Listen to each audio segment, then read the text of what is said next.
Assalamualaikum and welcome back to my YouTube channel Bakhtawar handmade collection and creative ideas. उम्मीद करती हूँ आप खैरियत से होंगे। आज की वीडियो में हम ऑर्गेमी पेपर फ्लावर बनाना सीखेंगे।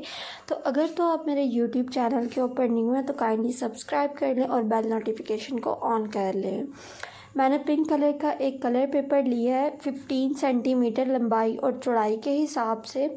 आपने भी इसी तरह से एक पेपर फ्लावर को कट करके रख लेना है। अब मैं फोल्डिंग करना स्टार्ट करूँगी। इसमें जस्ट ओनली हमें पेपर की ज़रूरत है और हमने कुछ नहीं करना है। आपने इसको सेंटर से इस तरह से एक लाइन जो है वो ड्रॉ कर लेनी है। कोई भी स्टेप आपने मिस नहीं करना। जिस तरह से मैं पेपर को फोल्ड करती चली जा रही हूँ, आपने भी अपने पेपर को इसी तरह से फोल्ड करना है।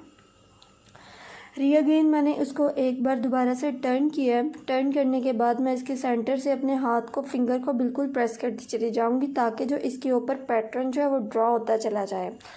अब मैं इसके सेंटर पॉइंट से लूँगी और इस तरह से इसको अगेन ट्विस्ट कर दूँगी।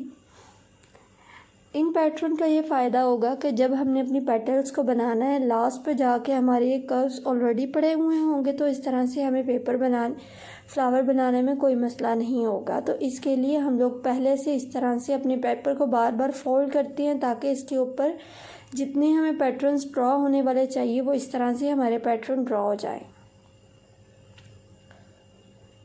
अब मैं इस तरह से अंदर की तरफ अपने पेपर को फोल्ड करके इसको त्रिकोण शेप में ले आऊँगी। अगेन मैंने क्या करना है कि मैंने इसके सेंटर पॉइंट से इस तरह से एक कंबाइन करके जॉइंट्स को मिला देना है। मिलाने के बाद मैं क्या करूँगी, इसकी बैक साइड को भी इसी तरह से कंबाइन कर लूँगी। या आप इस तरह से करें कि आप पहले एक साइड का कर लें। इसके सेंटर पॉइंट को आपने ओपन करना है। ओपन करने के बाद आपने इसको इसके एज के साथ मिला देना है ताकि वो एक स्क्वायर शेप में बॉक्स बन जाए। दूसरी तरफ भी आपने यही करना है।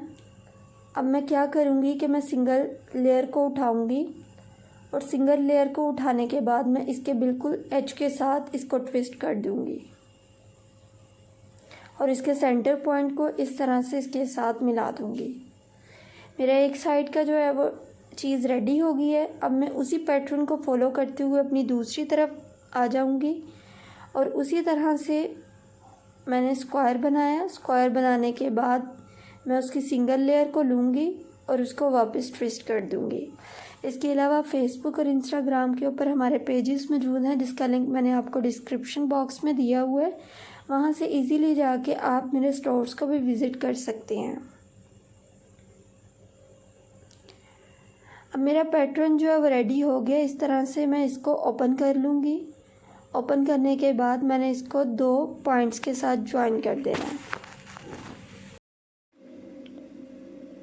मैंने अब क्या करना है कि मैंने अगेन जो अपने स्टेप्स को फॉलो करना है और उसी तरह से ट्विस्ट देना है दूसरी तरफ। अब मैं इसके सेंटर पॉइंट को इसी तरह से इसके एज के साथ मिला दूँगी और इसी तरह से आपने बैक साइड पे करना है। हम लोगों ने पहले से पैटर्न ड्रॉ किए हुए हैं तो उसकी वजह से हमें पैटर्न्स जो हैं वो अगेन बनाने में या फोल्ड करने में मसला नहीं हो रहा। तो उन पैटर्न्स को हम लोगों ने इसलिए ड्रॉ किया था। अब मैं क्या करूँगी कि मैं इसको बैक साइड से सेंटर पॉइंट से लूँगी और इस तरह से इसके एजेस को मिला दूँगी ताकि वो इस तरह से एक पैटर्न बन जाए। हमारी एक तरफ का पैटर्न जो है वो बिल्कुल रेडी हो गया। अब मैं क्या करूँगी कि मैं दूसरी तरफ से लूँगी और इसके सेंटर पॉइंट से मैंने लेने हैं ताकि मेरी फिंगर्स जो हैं वो इस तरह से ओपन हो। अब मैं इसको इस तरह से ट्विस्ट दूँगी। आपने ट्विस्ट बहुत ध्यान के साथ देने हैं। अगर आपका ट्विस्ट जो है वो गलत साइड पे चला जाएगा तो फिर आपका फ्लावर जो है वो बिल्कुल भी नहीं रेडी होगा। तो इसलिए आपने ध्यान के साथ ट्विस्ट देना है। सेंटर पॉइंट में अपनी फिंगर्स को आपने रखना है और इसको नीचे से पकड़कर इस तरह से आपने ट्विस्ट देते हुए चले जाना है। ट्विस्ट देने के बाद आपका फ्लावर जो है वो बिल्कुल रेडी हो गया है। अब आपके जो इसके एजेस हैं आप इसको नीचे की तरफ फोल्ड कर दें और इस तरह से आपका जो फ्लावर है वो बिल्कुल रेडी हो गया। उम्मीद करती हूँ कि आपको आज की ये वीडियो पसंद आएगी। अल्लाह हाफिज़।